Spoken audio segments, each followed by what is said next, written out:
Hello दोस्तों, आज के इस वीडियो में हम लोग देखेंगे लाभ और हानि से जुड़े हुए कुछ महत्वपूर्ण सवाल। और इससे पहले वाले वीडियो में हम लोग लाभ और हानि से जुड़े हुए परिभाषाएं और उससे जुड़े हुए महत्वपूर्ण सूत्र देख चुके हैं। तो इस वीडियो में हम लोग 2-3 सवाल कवर करेंगे और उसके बाद आगे कंटिन्यू ये चलता रहेगा जब तक अपना ये टॉपिक कंप्लीट नहीं हो जाता। और इससे में सबसे महत्वपूर्ण जो चीज़ है वो होते हैं इसके सूत्र। तो वो सूत्र हम लोगों ने एक ही वीडियो में बता दिए हैं, तो आप लोग चैनल पर विजिट करके वो वीडियो देख सकते हैं। और आज के इस वीडियो में हम लोग कुछ सवाल लेके आए हैं, तो चलिए शुरू करते हैं।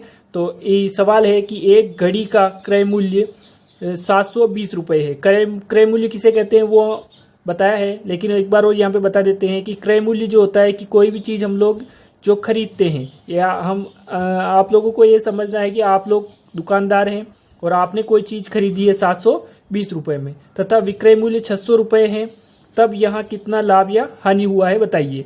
तो आप लोग दुकानदार है, आपने एक घड़ी खरीदी थी 720 रुपये में और उसको विक्रय मूल्य यानी कि उसको बेच दिया आपने 600 रुपये में, तब आप लोग को यहाँ पे लाभ हुआ है या हानि हुई है। तो अब हम लोग देखेंगे कि हमने 720 रुपये में खरीदी थी और उसको 600 में बेचा, यानी कि हमने ज़्यादा पैसे दे के खरीदी थी और कम पैसों में हमने उसको बेच दिया।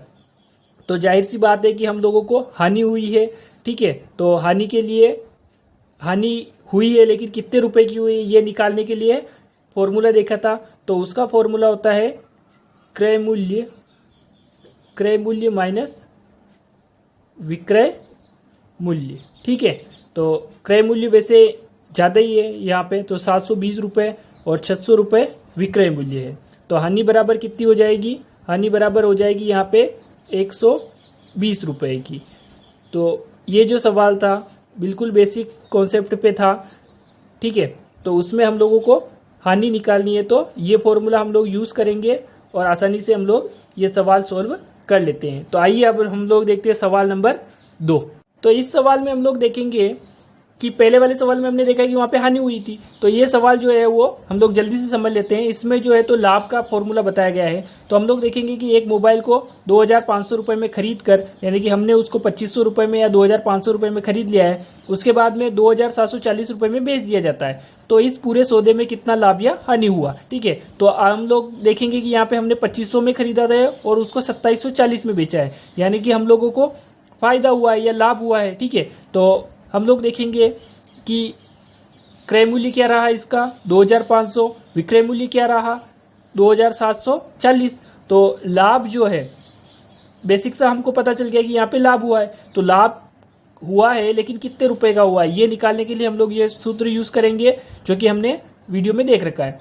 तो लाभ बराबर होता है विक्रय मूल्य माइनस क्रय मूल्य। और इससे पहले वाले सवाल में हमने देखा था हानि का सूत्र, हानि बराबर होता है क्रय मूल्य माइनस विक्रय मूल्य। ठीक है, तो यहाँ पे देखेंगे विक्रय मूल्य ज़्यादा है, तो 2740 हमने यहाँ पे लिखा है और माइनस 2500 यानी कि क्रय मूल्य। और फिर इसको हम लोग माइनस करेंगे तो आंसर निकल के आएगा 240 रुपये, यानी कि इस सवाल में हम लोगों को लाभ हुआ है या इस सौदे में हम लोगों को लाभ हुआ है। और कितने रुपए का हुआ है? 240 रुपये का। दोस्तों ये सवाल आप सभी को आते होंगे, लेकिन हम लोग यहाँ से जीरो से स्टार्ट कर रहे हैं, इसलिए ये सवाल भी हम लोगों को समझना जरूरी है। तो हम लोगों ने जो फॉर्मूले या सूत्र पढ़े थे उसमें से 2 कवर कर लिए हमने कि लाभ या हानि होती है तो उसको पैसों में कैसे निकाला जाता है। आइए अब हम लोग अगला सवाल देखते हैं दोस्तों। तो इसमें हम लोग देखेंगे कि सुमित ने एक पुस्तक 350 रुपये में खरीदी। ठीक है, यानी कि उसका क्रय मूल्य रहा हमने हमारे लिए या सुमित के लिए 350 रुपये। ठीक है, अब वह उसे 30 रुपये के लाभ से बेचना चाहता है, वापस बेच रहा है वो, और उसको चाहिए कि 30 रुपये का लाभ हो। तो पुस्तक का विक्रय मूल्य कितना होगा? यानी कि अब हम लोगों को 2 चीज तो क्वेश्चन से पता चल गई कि लाभ चाहिए उसको 30 रुपये का और क्रय मूल्य है 350 रुपये का। तो हमने जैसे पहले ही सवाल में देखा था कि लाभ का जो फॉर्मूला होता है कि लाभ बराबर विक्रय मूल्य माइनस क्रय मूल्य। ठीक है, तो हम लोग इसी फॉर्मूले की मदद से विक्रय मूल्य ज्ञात कर लेंगे, क्योंकि हम लोगों को इसमें विक्रय मूल्य पूछा हुआ है। तो अब हम लोग देखेंगे विक्रय मूल्य यहाँ पे रहेगा और ये क्रय मूल्य जो माइनस का था वो इधर आ जाएगा, तो प्लस का हो जाएगा। यानी कि अब ये फॉर्मूला हमारे लिए बन जाएगा, विक्रय मूल्य बराबर लाभ प्लस क्रय मूल्य। यानी कि अब हम लोगों को क्या कर देना है इसमें कि जो विक्रय मूल्य पता करना है हम लोगों को, तो उसके लिए हम लोग जो लाभ है यानी कि 30 रुपए और जो विक्रय मूल्य है 350 रुपए, उन दोनों को जोड़ देंगे तो अपने पास में निकल के आ जाएगा विक्रय मूल्य, यानी कि 380 रुपए निकल के आएगा। और वो क्या है अपना सीधा सा विक्रय मूल्य। तो ये भी हम लोग आसानी से कर सकते हैं।